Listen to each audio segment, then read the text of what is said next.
Legend Total War here, and today we're doing another Doom Swarm battle, this time covering Fleshhounds of Khorne. In the first army we've got Skarbrand and Karanak, and in the other ones it's just Fleshhounds of Khorne spam, apart from one of these Regiments of Renown. So we've got 4 full stacks here. We've also got the Nemesis Crown on Skarbrand, making this army here significantly stronger than the other ones. And we're going up against the Bloody Hands. Now, the guy in the email said that this was basically the toughest army he could find in this particular campaign, just because nobody would actually engage him in a strong enough fight. So they've got 4 stacks. There's not quite 4 full stacks, and they've currently got a War active. So the auto resolve is not particularly great, but I'm also not really expecting the Fleshhounds of Khorne to be a particularly good Doom Swarm. I've used these guys before, even with Karanak. I kind of just don't think they're fantastic. So I actually expect to take massive casualties when we fight this. Now, just like last time, we want to put 2 of our armies under AI control so that we can bring all of our armies at the same time and just Zergling swarm them, essentially. So let's jump into the battle and have some fun. Alright, so what we're going to do is just wait for our reinforcements to arrive so we all attack together. So this will just take a few moments. So that takes a minute 37. These take, about the same amount of time.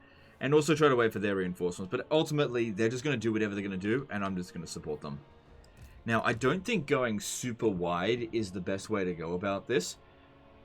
Just because these guys are in kind of loose formation, and when you chuck a unit in loose formation into a melee infantry unit, they kind of get surrounded, because these guys are also quite large as well. So I actually feel like blobbing them up, not completely, but like doubling up their unit can actually be quite effective, because you turn them from being in loose formation into being tight formation. Now, there's a reason why tight formation was preferable for fighting. Is because it stopped enemy units essentially getting at your flanks on an individual level rather than the flanks of the entire army. So I've always found that to be particularly effective with these kind of units. But I don't think that's what they're going to do.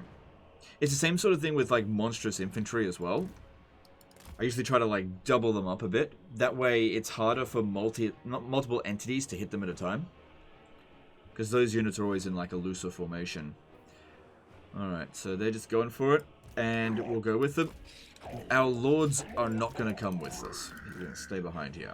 I can't do anything to stop them from going, so I don't think they're going to be that powerful in this situation here. But yeah, that's a hell of a lot of dogs.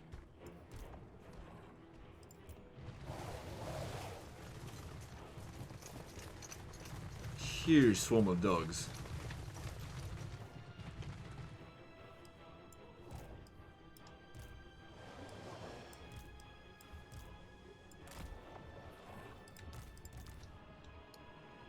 So, got some summons over here as well, but I'm not going to use them. So there are, I think in total, 75 units of Fleshhounds of Khorne, including the Regiments of Renown. 76 if you include Karanak. Then, of course, there's 4 lords.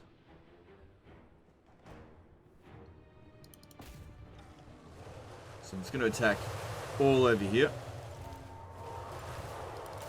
and try to roll up their flank. These guys are going to go wide. We'll see which performs better. So allies are just going super wide out here. See who ends up doing the most damage and also taking less damage. That's also really important. Karanak, you go in there with them. Obviously, we've got a bit of an advantage in terms of Karanak and the Nemesis Crown on one of these armies boosting these units. So we will see. Everything's on the hardest battle difficulty as well. I'll always test these on the hardest difficulty. Now, one of the other reasons why I find swarming into one location particularly useful. See the leadership here? We'll be able to break these guys super easily because of this penalty here. If we have a look, how it says faster, stronger enemies nearby. The more you just like charge into one particular unit and hit them really hard, you can break them with that morale penalty.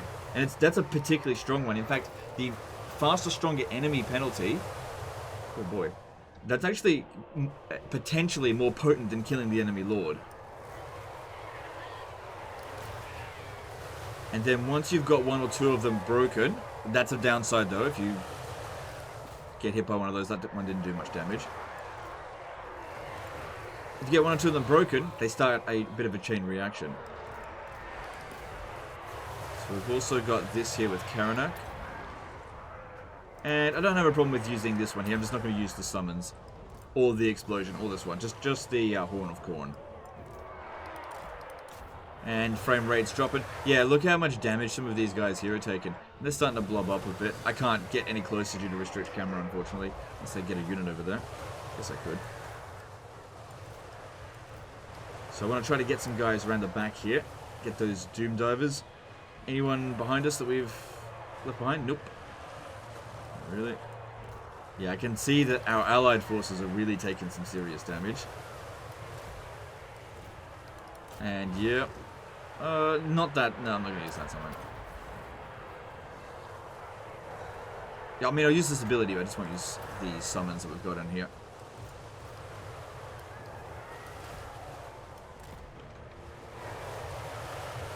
Try to get my guys through. So we can see, my forces have barely taken any damage so far. Now, there's a reason why I use blob tactics. It can be very effective.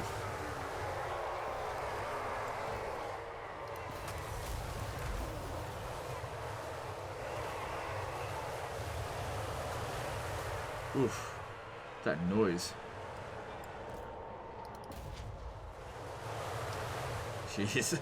Okay, I might just adjust that a little bit.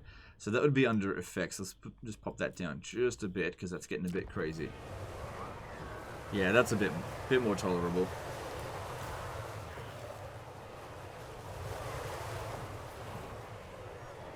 And do this Locust of Fury for more damage output.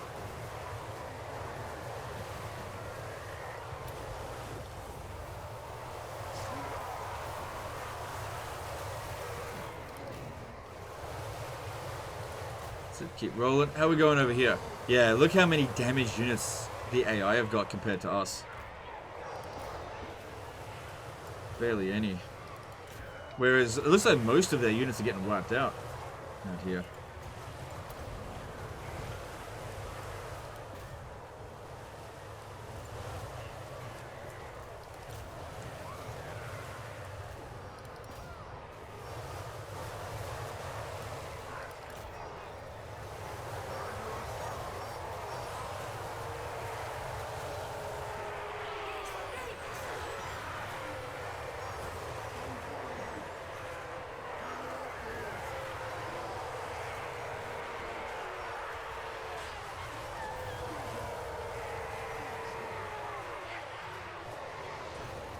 Okay, most of these over here are destroyed. Yeah, Khorne boys are in pretty good shape. Khorne Dogs.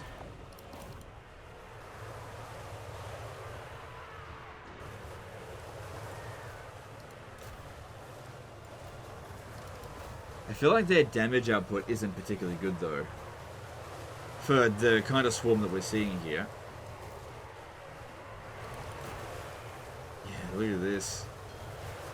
They did not do as well. Also, another thing to keep in mind, the AI units, see how they got difficulty modifier +8?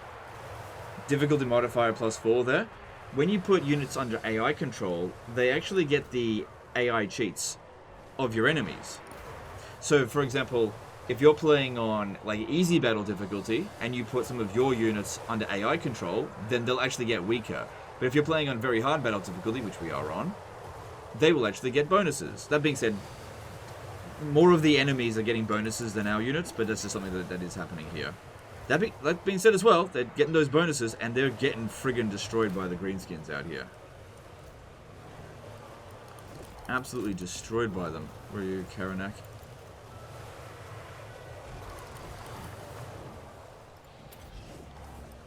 Let's try to wrap around them here a little bit.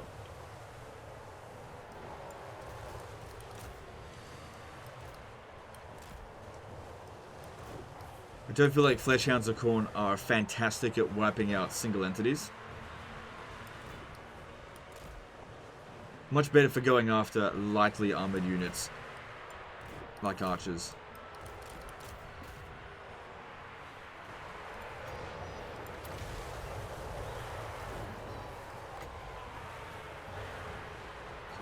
Skin Lord, we can pop that on. Yeah, you go kill him.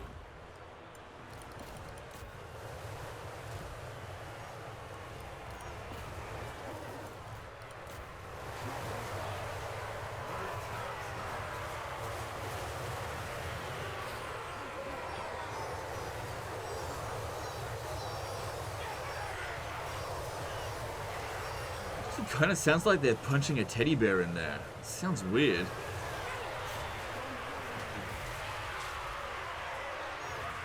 Like a squeaky toy. Look at little squeaky toys when they attack something.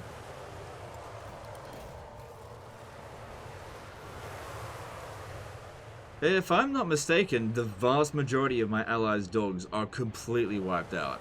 There's like 1 or 2 of them left. That's about it. Oh, look, this lord here is about to get wiped out as well. Let's see if I can save you. That'll give you 20 seconds of not taking any damage.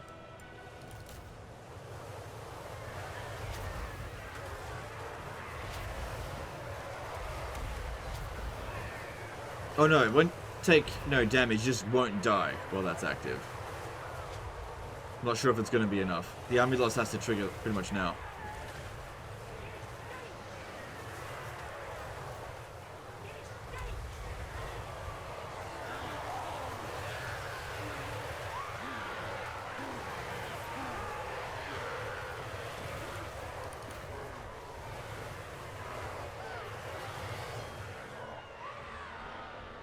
How dare they shoot at me?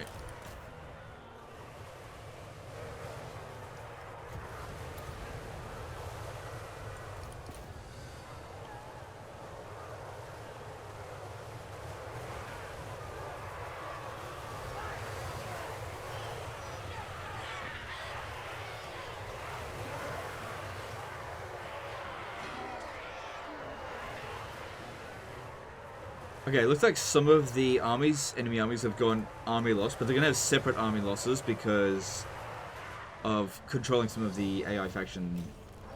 Sorry, putting some of the armies under AI control. Okay, there we go.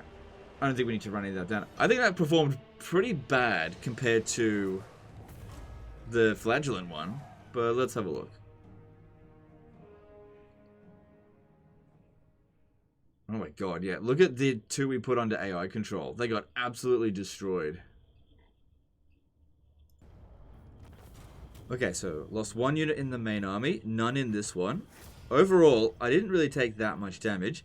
This one here looks weird because they've got high numbers, but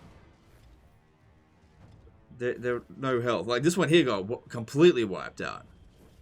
Every single one of their units. What's going on with this one? That's weird. We're the attacker, so we'll be able to see what happens straight away. I'll go with that. Let's just see. No, they got wiped out. Yeah, that was weird. That they even had any numbers on that. Yeah, they got totally wiped. So one of our armies got completely destroyed in that. Right. So, definitely interesting to use. I don't think it is optimal in any way, shape, or form, because, you know, the Flagellant army of yesterday did really well. And it went up against an army that I think was a lot stronger than this. And we also came out of it nowhere near as damaged. And I just don't think that these are performing at the same level. But it's still interesting for sure. I really don't think that Karanak boosts these units by an absolutely ridiculous amount. It definitely does give them a boost, don't get me wrong. It's more about reducing their upkeep costs as well.